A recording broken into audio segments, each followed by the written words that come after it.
Maintenant, c'est muscle ton swing, Special Gears.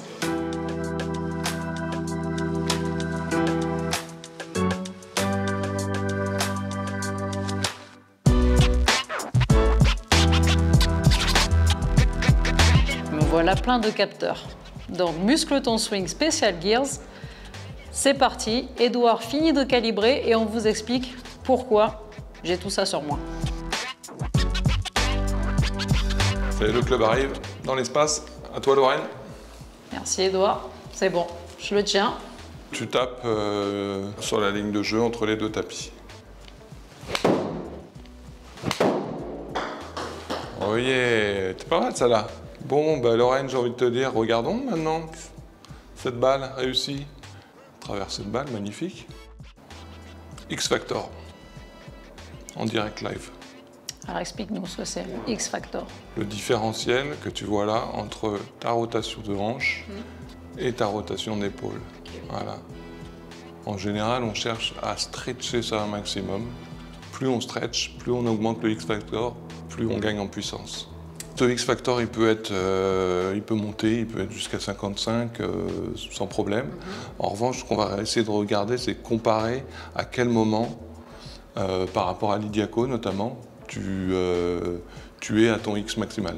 D'accord ? Donc voilà, là j'ai rajouté l'Idiaco à l'écran. L'Idiaco en bleu, Lorraine en jaune.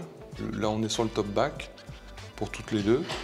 D'accord ? Toi tu es à 48, elle est à 40,5. Là à ce moment-là on se dit tiens c'est bizarre, moins de X Factor pour Lydia que pour Lorraine. Mais en fait qu'est-ce qui se passe quand après la transition se fait? Hop, que tu reprends appui, etc., que le downswing commence à se faire. Toi, tu es en train de diminuer ton X-Factor, alors que si on regarde Lydia, elle est en train de l'agrandir. Elle est en train de stretcher, c'est-à-dire que sa reprise d'appui se fait de manière que les hanches commencent à s'ouvrir beaucoup plus, et elle continue de stretcher entre l'orientation des hanches et l'orientation des épaules. Différence.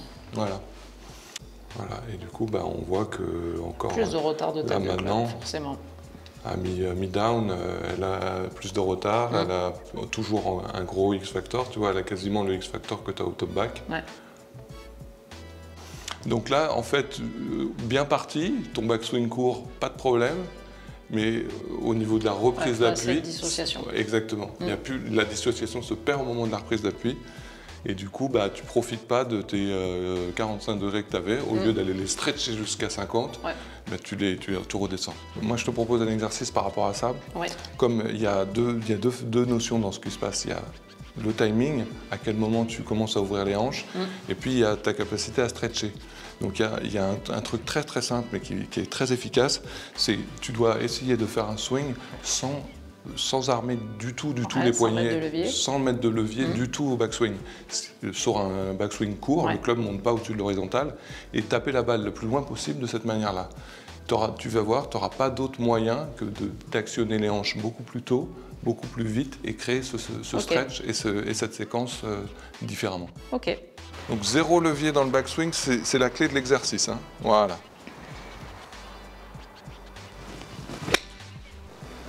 Il y a un petit peu de levier. Je mets plus le haut que je mets plus le haut. Ouais, il y a un peu de levier, donc du coup, ce qu'on passe à l'étape d'après, parce que tu mets trop de levier dans le backswing, tu dois démarrer le swing d'ici. Ok, donc 0 levier, tu démarres le swing de là, et là, tu vas me faire 20 mètres. Tu vas faire, normalement, les premières balles, tu vas faire 20 mètres, mais c'est pas grave. Je veux que tu commences par faire 20 mètres. Et quand tu en feras 30 et 40 avec cet exercice, c'est que tu auras actionné le bas du corps correctement. Voilà. Tu la tapes de là. Je peux toper aussi, non? Tu la tapes de là. Vas-y. Non, il y a trop de levier. Voilà. Tu la tapes de là. Voilà. Voilà. Là, on y est. Là, on y est. On l'a. Ça y est, on l'a. Voilà. Bouge en bas, bouge en bas. Ok, c'était mieux, c'était mieux. Mais bouge un peu en bas, tu es complètement statique en bas. Vas-y, refais ton back sans levier. Mais évidemment, quand tu bouges en bas, c'est en venant vers le stick. Voilà. Avec tes hanches surtout, plus qu'avec le genou. Viens, voilà. Viens limite en souhait sur le stick. Voilà. Et tout de suite, on voit l'action du lag qui se crée. Voilà, exactement, exactement. Oh yeah! Lorraine, est-ce que tu te sens prête pour repasser sur Gears? Ouais. Je vais réduire l'écart là avec Lydia. Combien de degrés tu vas gagner sur ton X-Factor? Au moins 10. Peut-être pas. Là, il faudrait un peu plus de temps. Un peu plus de Allez, répétition. on va essayer de voir si tu as gagné peut-être 2-3 degrés. Allez, on y déjà. va. C'est parti. Attention, verdict, verdict, verdict, Lorraine, tac. Là, on monte vers le top back. 44, 45, 46. Oh là là, non seulement tu as augmenté, mais là, qu'est-ce qui se passe? Début de descente, crac. Eh oui, 54 degrés. 54 degrés, début de descente. Regarde ce petit lag là, cette conservation de l'angle. 6 degrés, 6 degrés de gagné. C'est top. Bravo, bravo Lorraine. Lydiaco a du souci à se faire, non? Ouais, c'est ça. Là, moi, je serais elle, je ferais gaffe. Lydiaco, t'as capté?